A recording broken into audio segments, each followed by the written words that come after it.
Now we're going to talk about solving equations by multiplying and dividing. Like addition and subtraction, multiplication and division are inverse operations. You can see this by when I multiply 2 times 5, it equals 10. If I take 10 and divide by 5, I get that 2 right back. We're going to begin with the multiplication property of equality, and it's going to sound very similar to the addition and subtraction properties of equality. Both sides of an equation can be multiplied by the same value and it will remain equal. If I had the equation 3 times 4 equals 12, we know that this is true. However, if I decide to multiply something to both sides, and in this case it's anything, if I multiply 2 to both sides of that equation, the left side becomes 3 times 4 times 2, and the right side becomes 12 times 2. Well, both of those sides are equivalent to 24. So the equality did not change when I multiplied both sides by the same value. And likewise, algebraically, if I have x equals y, I can multiply both sides by anything. In this case, it is z, and xz is equal to yz.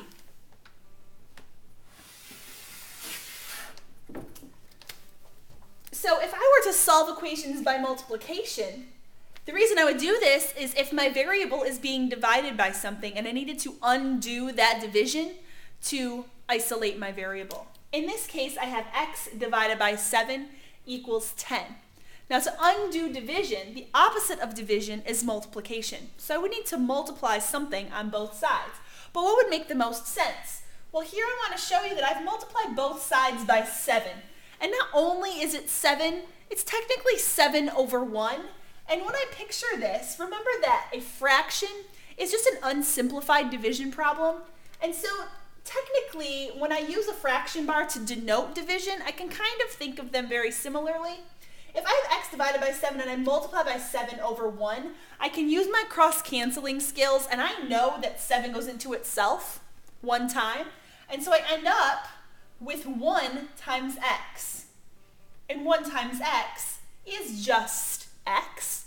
And because I multiplied both sides by 7, which is the denominator of this fraction, or the second half of the division problem here, 10 times 7 is 70. So because I multiplied both sides of this equation by what x is being divided by, using multiplication, the opposite of division, I have gotten my solution. And you can go back and check it to make sure that it's correct by plugging it back into the original equation. So if I wanted to check, I could say, well, if I'm going to check that x divided by 7 equals 10, if the x is 70, I would say, well, is 70 divided by 7 10? And it is, so I know that my solution is correct. So here's another example. If I have negative 11 equals v divided by 4, I can multiply both sides by 4 over 1, because multiplication is the opposite of division. And when I multiply both sides by 4, see, I can multiply by 4 over 1 and just 4 on the side. 4 over 1 is just the fraction representation of 4, so I'm still multiplying both sides by 4, even if it might look a little different. Well, these 4s, they cross-cancel because they share a common factor.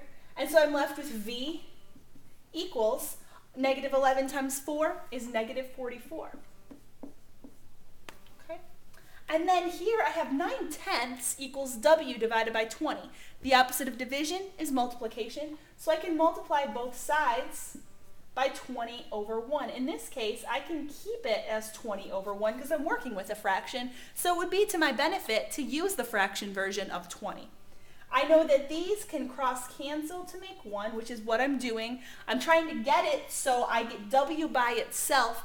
This is the multiplicative identity. W, or a variable, anything times 1 is itself. So w times 1 is w, and that's what I want by itself. If w equals, now 10 and 20 can simplify. 10 goes into itself once and into 20 twice. This could help me out quite a bit. 9 times 2 is 18, and this is going to be over 1. 18 over 1 is 18. So the answer is 18 equals w.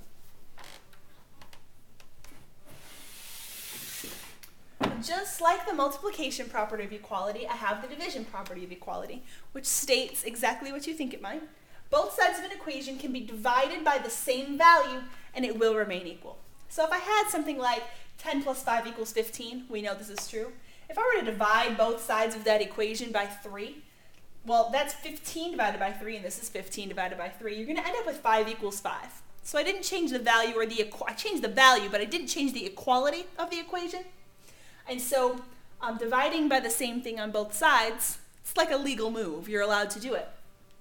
So algebraically, if I have x equals y, I can divide both sides by the same value to get x divided by z equals y divided by z. If we're solving an equation using division, then it's going to be a multiplication operation that you see that you're going to have to use that inverse operation to find. So if 24 equals 4z, then to get z alone, I can divide both sides by 4, because 4 divided by 4 is 1, and I want to have 1z, and 24 divided by 4 is 6. So because 1z equals 6, z equals 6. So here are some examples of solving equations using division. Again, these are going to be multiplication equations where we have to use division as the inverse operation to get to that variable. So if 72 equals 8x, I know 8 is being multiplied by x, so I have to undo it using the inverse operation of multiplication, which is division. I will divide both sides by 8. I divide by 8 because I want x to be multiplied by 1. 8 divided by 8 is 1. And so I'm left with x. 72 divided by 8 is 9. So 9 equals x. And if you wanted to check, you could always say, well, is 8 times 9 72? And yes, it is. Example B, is negative 3j equals negative 150? Well, the opposite of multiplication is division. So I'm going to divide on both sides by negative 3. Why would I divide by negative 3? Because I'm interested in what j equals. I want this to be 1j. The only way I can get to 1j is to divide by negative 3. Negative divided by a negative, signs of the same answer is positive. So I need to divide by the negative 3 on both sides. So this does give me 1j. And negative 150 divided by negative 3, well, the signs are the same. My answer is positive, and that answer is going to be a positive 50. Okay. Example C, I have 25 hundredths x equals 3. I notice that 25 hundredths is being multiplied by x. I may get a little thrown off by the decimal, but that doesn't mean that the operations that I choose to do have to change. So I divide both sides by 25 hundredths. Even if the numbers I'm working with make me a little bit uncomfortable, it doesn't matter because the way that I do the operations, it remains the same. So I still, 25 hundredths divided by 25 hundredths is still 1. So I can at least get to this point. Now the calculation, this is 3 divided by 25 hundredths. So it's going to look like this. My green pen fell, but I got it. Okay, I'm going to come over to the side and say 25 hundredths into 3. Well, I'm going to move that decimal over twice and move that decimal over twice because technically I've multiplied both of them by 100 and I have the ability to do that. 25 goes into 30 one time. Okay, bring that down. And then 25 goes into 50 twice. And my decimal point is here. That is 50 even, and I'm not going to write over this. So the answer is x equals 12. And if you wanted to check it, you could plug in 12 in for 0.25 or 25 hundredths times x, and you would in fact get 3 to check that your answer is correct.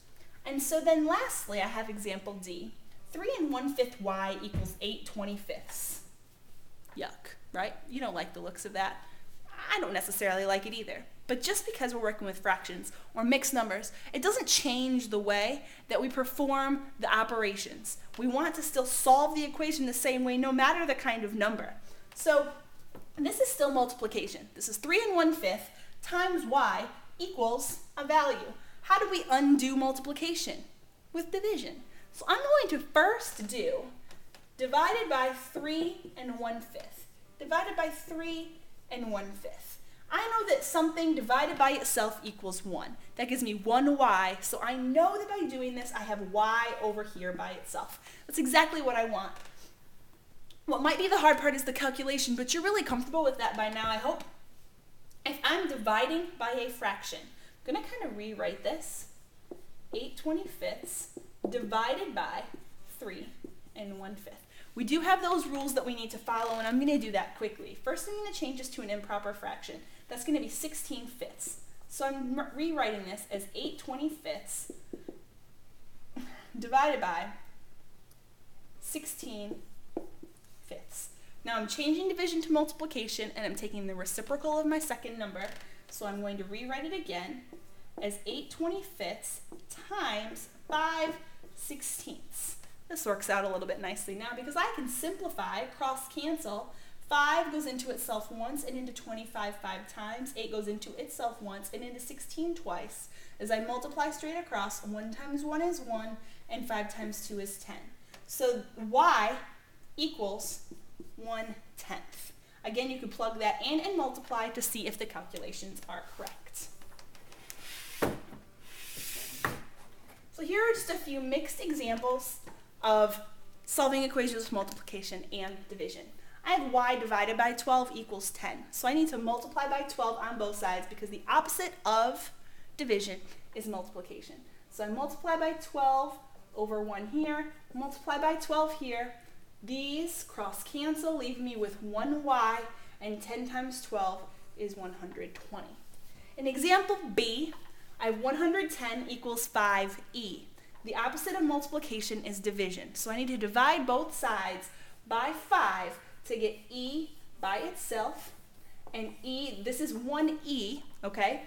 E equals 110 divided by 5, which is 22. If you don't believe me, divide by 5. 5 goes into 11 twice. That's 10. Bring down that 10. That's 2 minus 10, and we're good. Okay? C is 80 equals b divided by 5. Well, this isn't exactly this kind of division. We haven't really worked with it yet, but that's okay. You still do the opposite of division. If you want to rewrite it, you're more than welcome to do that. In fact, I invite it. So if you want to say, well, 80, that equals b divided by 5. Oh, I like how that looks now. Well, I know I multiply by 5 on both sides. Okay? When I do that, b equals, this is 1b, because that was over 1. 5 times 8 is 40, plus that extra 0, because this is 8 tens. This is going to be 400. 400 divided by 5 is 80. Okay? Lastly, example D. Negative 41x equals 492. I need to get x by itself. The opposite of multiplication is division. So I divide both sides by negative 41x. Divide by negative 41x. Negative 41 divided by negative 41. Ooh, not x. My fault. Negative 41 divided by negative 41 is 1. So that's 1x. And then I may have to, and again, it's always okay. Negative 41. Remember, the signs are different. My answers are going to be negative. Now I don't have to worry about it anymore. 41 into 49 is once. And then I have 82, because I've brought that down. 41 goes into 82 twice. So my answer is negative 12.